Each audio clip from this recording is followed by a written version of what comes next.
Ang production ay sapat. Nag-import tayo. Nawala yung onion October, November, December.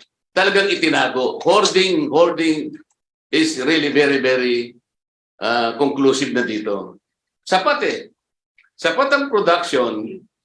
Nag-import pa tayo. Ang sabi pa ng mga traders, bumili pa sa farmer, pero nawala noong October. Paano po nangyari? Can you explain why, despite this very positive supply statistics by PSA, nawala in October, November, and December, which caused the spike of the price of onion per kilo? How's that? So, Mr. Chair, as I have pointed out a while ago, I was requiring them to submit to us service agreements to indeed verify that his lawyer advised them not to give the information sought by this committee because of the confidentiality clause in the service agreement. But it turned out they provided us a template, which is the service agreement itself. Kulang lang ng mga material particulars, but ito na yun. There is no confidentiality clause. So because of an outright lie given to us, Mr. Chair, I move that Mr. Efren P. Soleta, including his lawyer, be cited for contempt. Sevilla ba o Soleta? Kasi Soleta ito na nito. So, but the Mr. one who Sevilla, signed can you is please Soleta ang nakalagay. can you please explain explain the position of Mr. Soleta in the company? Mr. Efren Soleta is the President and General Manager, sir. But he was the one who responded to this committee, Mr. Chair, and Mr. Sevilla confirmed that this is their answer. Ganun yung paliko-liko eh, yung pinaiikot-ikot tayo para tayo nagpapatintero dito, Mr. Chair. Kanina pa, lokohan ang nangyayari rito. Mr. Sevilla, I apologize, Your Honor.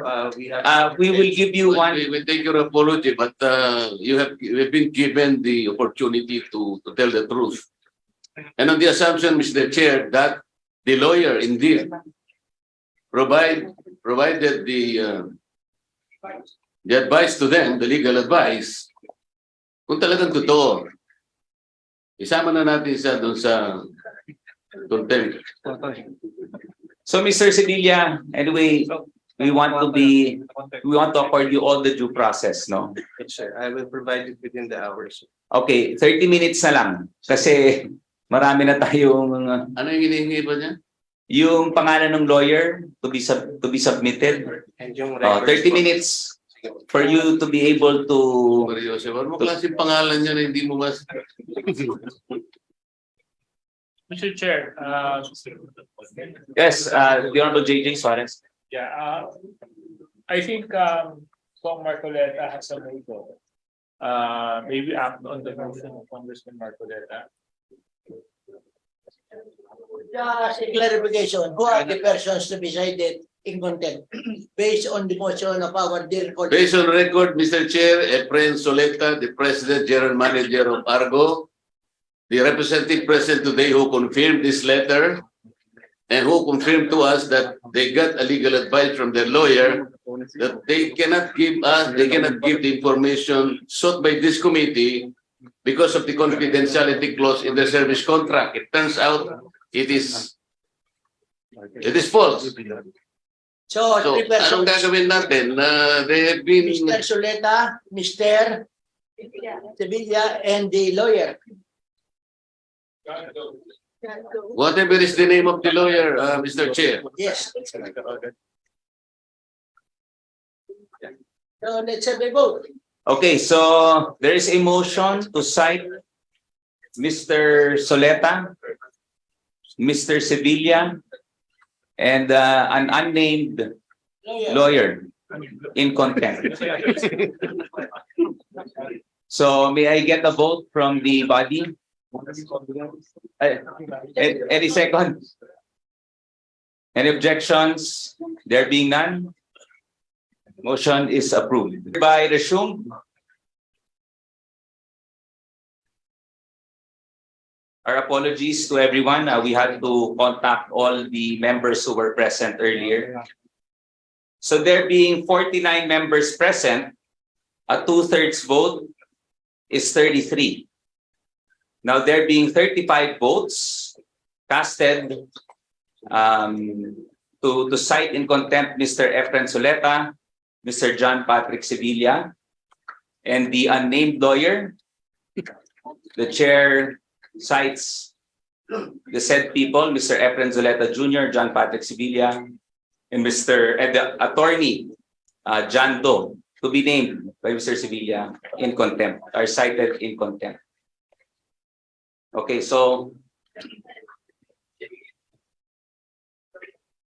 Mr. Sevilla, can you give us the name of the lawyer? It's John Ryan Cruz, sir. John Ryan Cruz. J.A.N. Ryan Cruz. So just to clarify, John Ryan Cruz. Just to clarify, we already have the name of the legal counsel, Mr. John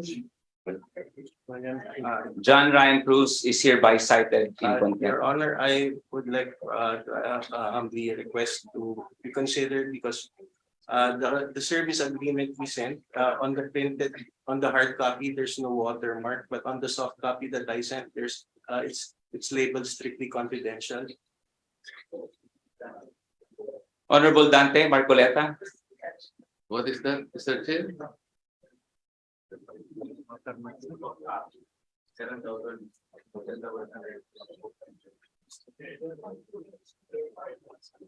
Mr. Chair, this is the document provided by the Argo. It has no confidentiality clause. Yes. Even assuming that the word confidential appears in any page, it does not affect the entire service contract. That confidentiality refers to third parties. We are talking here of a memorandum of agreement, which is the service contract. This is between Argo and its clients. So wala yun eh. Kaya wag na kayong magpalusot, baka lalo lang lumaki yung contempt ninyo. Yeah. Ilulukuhin na naman nyo kami. Ano itong binigay ninyo? This is the template. On the last page, sabi nyo, mayroong confidential. This is confidential. Nasaan po yan oh? Ang laki pa po ng space sa baba. Kami po bang gumawa nito? Kayo nagbigay sa amin nito. Kaya po kayo nakukontempt dahil kasi nungalingan pong ginagawa ninyo eh. Sir, nasa soft copy po nakandun po. The Honorable PD Barsaga is recognized. Do you admit that in the service agreement, there is no provision regarding confidentiality? There is a watermark that says strictly confidential, sir. You know, ito na sinabit mo dito eh. Sir, in the soft copy, No, you have submitted documents to us. That's binding on you. Sino yan magsasalita? Mr. Sevilla, are you telling us that the term, ano yung nakalagay sa confidential? Okay. Ha? Ang sinasabi mo ba, itong nakalagay sa baba, is strictly confidential? Yes, sir. O hindi pwede yun.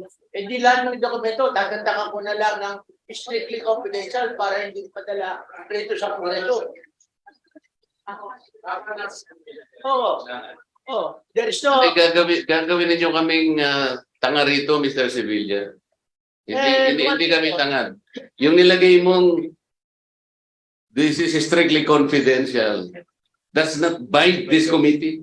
Yes. And just an addition, even if there is a provision in the service contract that it is confidential, that will not be binding on us. Otherwise, ang gagawin lang lahat ng dokumento, may confidentiality clause para hindi madala rin sa Kongreso. We cannot accept that.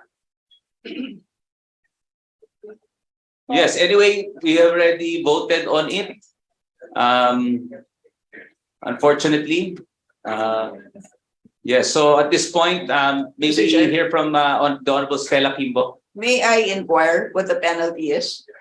Based on our rules, the maximum detention is 10 days.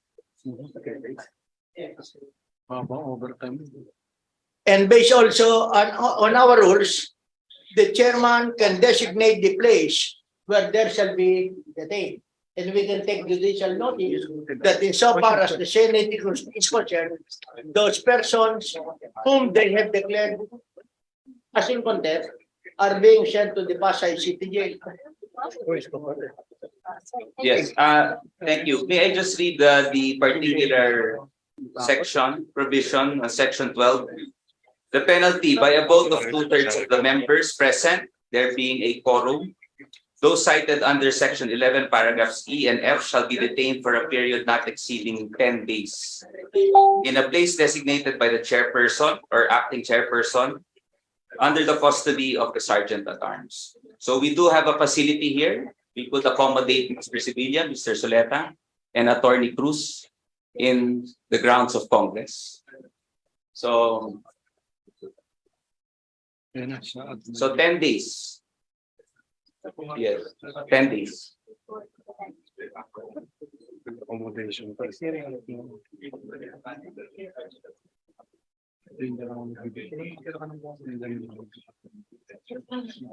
Yes, Manang Dante, Tom Dante. You leave it to the discretion, to the sound discretion of the chair. Yes, so we will apply the full force of the rule, 10 days in Congress. So 10 days in Congress. I guess we could discuss later the extensiveness. Yes. Mr. Chair, Yes, the Honorable Janet Garib. how about the president who is not here today? Yes, I think the Sergeant at Arms is hereby also directed. Yes, to locate Mr. Zoleta and Attorney Cruz. Mr. Chair, the full name, please, of Mr. Solet.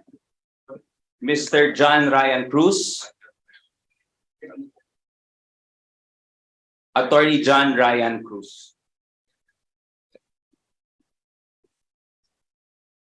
Mr. Efren Zoleta Jr. So, Sergeant at Arms, thank you very much. Mr. Chair, I advise that Mr. Chair, the COMSEC should refer to the website of the Supreme Court kung talagang lawyer ito, baka mamaya ibang pangalan ito. Please check kung talagang kasama siya sa roll of attorneys as listed in the website of the Supreme Court. So, the COMSEC is hereby directed.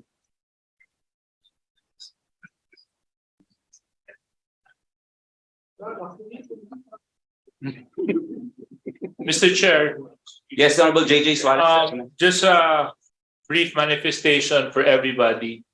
I think it's a clear message to all those present in the committee hearing that we are here for one purpose only, and that purpose is to find the truth and to look for solutions to the pressing issues of our country. And I would like to implore everybody present to please cooperate, because we are sick and tired of wasting time, being sent on a wild goose chase, giving us data that do not conform with law and do not make sense.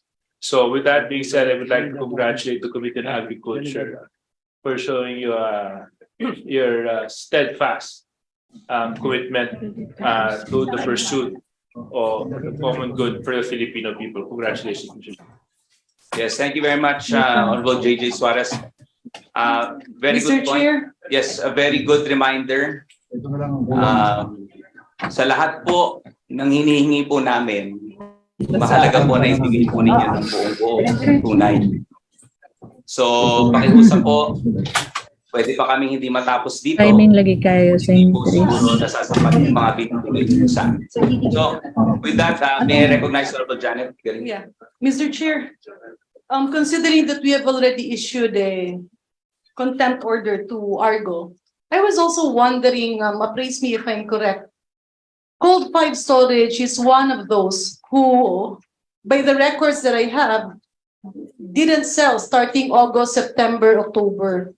And if my memory recalls me right, since we started, there was also a glaring absence of any representative. May I inquire if there was a subpoena, an invitation, or whatever? Yes, earlier, Honorable Janet, the Honorable P.D. Barsaga read the letter of Mr. George Ong of Super 5. Super 5 earlier. And we have ruled on it. He had made a motion to subpoena and ensure that he would attend the next hearing. If not, automatically he will be cited in contempt. Okay, thank you very much Yes. for that, Chair. So, okay, just to move on, may we now recognize the first on the list to ask questions, the Honorable Dante Marcoleta. Thank you, Mr. Chair. I will start with 2021, Mr. Chair, because I am a little bit confused with the statistics that I have gotten so far. For example, the Philippine Star, in its edition dated January 17, 2023, quoted the Philippine Statistics Authority that in 2021, the production of onion is 218,000 metric tons. The demand is 266,000 metric tons. So there's a gap of negative 38,000 metric tons. However, during that period, there was an importation amounting to 101,000 metric tons. So in effect, there is a surplus of 53,000 metric tons.